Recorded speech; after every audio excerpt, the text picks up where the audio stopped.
শোকের ছায়া নেমে এলো ইন্দোনেশিয়ার পূর্ব জাভার সিদুয়ার্জো শহরে। মাদ্রাসা ভবন ধসের এক ভয়াবহ দুর্ঘটনায় প্রাণহানির সংখ্যা বেড়েই চলেছে।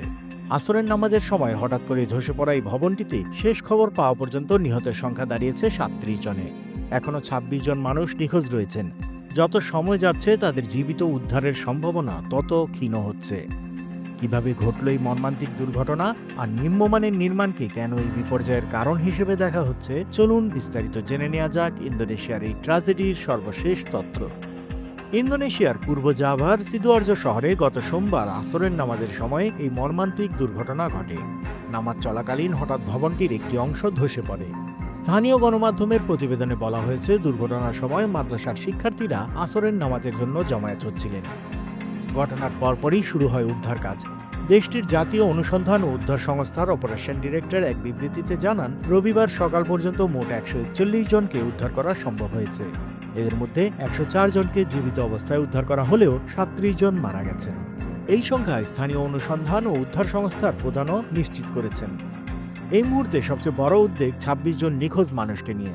যত সময় গড়িয়েছে ততই তাদের জীবিত উদ্ধারের সম্ভাবনা ক্ষীণ হয়ে আসছে।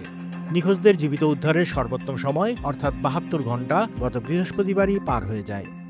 এই পরিস্থিতিতে নিখোঁজদের পরিবার উদ্ধার কাজে ভারী যন্ত্রপাতি ব্যবহারের অনুমতি দিয়েছেন। ধীরগতিতে হলেও উদ্ধারকর্মীরা এখনও ধ্বংসস্তূপের মধ্যে জীবন খুঁজে পাওয়ার শেষ চেষ্টা চালিয়ে যাচ্ছেন। এই বিশাল প্রাণহানির ঘটনার পেছনে মূল কারণ কি? প্রাথমিকভাবে তদন্তকারীরা ধারণা করছেন, নিম্নমানের নির্মাণের কারণেই ভবনটি ধসে থাকতে পারে। এর আগে ইন্দোনেশিয়া সহ বিশ্বের বহু দেশে নিম্নমানের নির্মাণ এবং নকশার ত্রুটির কারণে ভবন ধসের ঘটনা ঘটেছে। মাদ্রাসার মতো একটি শিক্ষা প্রতিষ্ঠানে এমন দুর্বল নির্মাণ প্রশ্ন তুলেছে নির্মাণের গুণগত মান এবং সরকারের তদারকির ওপর। এই মর্মান্তিক ঘটনায় নিহতদের পরিবারের কাছে জবাব দেওয়া সরকারের জন্য কঠিন চ্যালেঞ্জ হতে পারে। ইন্দোনেশিয়ায় এই মাদ্রাসা ভবন ধসের ঘটনাটি কেবল একটি দুর্ঘটনা নয়, এটি নির্মাণ তদারকি এবং নিরাপত্তা মানদণ্ডের ক্ষেত্রে স্থানীয় কর্তৃপক্ষের দায়িত্ব নিয়ে গুরুতর প্রশ্ন তুলেছে।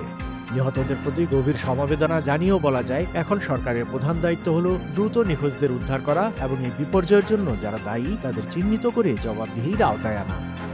ইন্দোনেশিয়ার এই মর্মান্তিক ঘটনায় আপনার কি মনে হয়?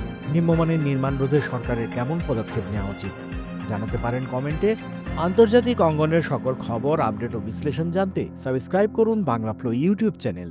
একই সঙ্গে লাইক, কমেন্ট করে সংযুক্ত থাকুন বাংলা ফ্লো ফেসবুক, ইনস্টাগ্রাম ও টিকটকে।